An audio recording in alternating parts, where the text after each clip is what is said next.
I want to welcome everyone to another episode of Behind the Shades. It's your host, Terrain, and we have another fantastic episode for you guys today. It's you, it's our guest, and it's me, Mr. Behind the Shades himself. But before you see today's video, remember to like, comment, share, and subscribe. So let's get into today's episode.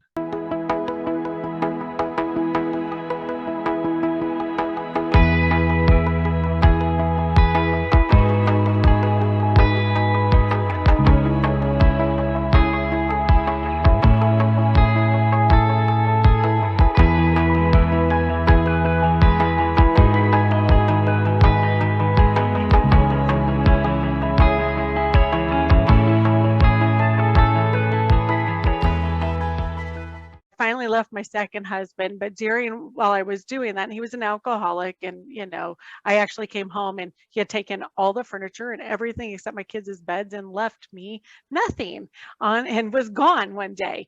And here he had been an alcoholic and didn't have a job. I was supporting him for 4 years. So how he did it, I don't know, but that happened. And then during that time, I was in a bad car accident. So I finally got a place of my own, have the kids, and moving forward, and got a sales job and was starting to move up again, the ladder, if you will. And I was in a bad car accident. Now, this is where things do happen out of your control. This beautiful Friday afternoon, I was going to meet a friend for lunch in Omaha, Nebraska. I lived in Blair, Nebraska. And hello to all the Nebraska friends. And anybody's out there, go Huskers. and and I was on my way to meet her for lunch. And I was, at the time I was like 55, and it was a place where there was a lot of accidents. It was outside of the city limits. It was kind of like you're going into Omaha, and a car was stopped that was going to take what would be their left in front of me because they were facing me, and another truck came around the bend and hit that car into me while I was, zooming past. And so hit them. I was going, 55, 60 miles an hour. The airbag deployed like it was supposed to in the minivan I was driving and hit the top of my forehead and flung my head back. I ended up having oral mandibular dystonia, which means that I lost the control of the movement of my head, my eyes, my facial movements. My tongue would stick out and I couldn't control it. For like 9 months, I had to go on medicine. I lost my job or had to give it up because I couldn't do sales.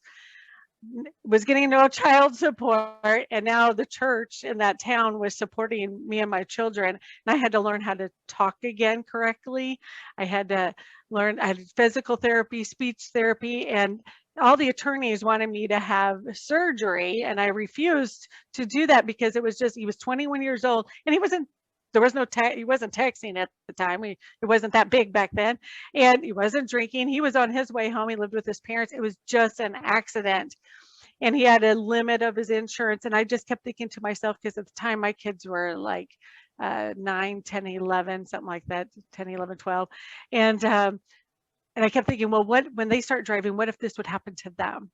And I had to go through a lot. And I thought, and at that point though, during that time, about 4 months in, I started waitressing, and I was delivering newspapers now just to make a living. And I was on my way home from one of the waitressing job at 2:00 in the morning. My kids had school the next morning. And the very place I had the first accident, they were decided to redo that whole road because there were so many accidents there. They had put the cones for refilling. They were digging out the road on the wrong side of a hole that they were digging. And on my way home with the car that had been given to me, because my car was total, and it was the bumpers being held on by duct tape, and it's like an old car. I hit the hole and popped the front tire and the back tire.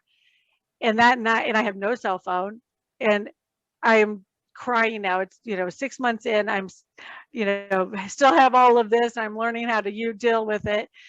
And I have no money now. I've lost my house. I've lost another marriage and 3 children. And those words, "You're just a dreamer," like it still brings tears to my eyes, come to mind, because that night I decided I was done. And I prayed to the Lord. I said, and at that point, I didn't really have a relationship. I was like, why? You're just crying to God when people even who aren't believers, like, God, why do you punish me? Why is this happening? And then I said, I'm done. I made a 3 years, or so my kids were a little bit older, because it was like 3.5 years. Yeah, I guess they would have been. And as soon as they graduate, I'm going to end my life.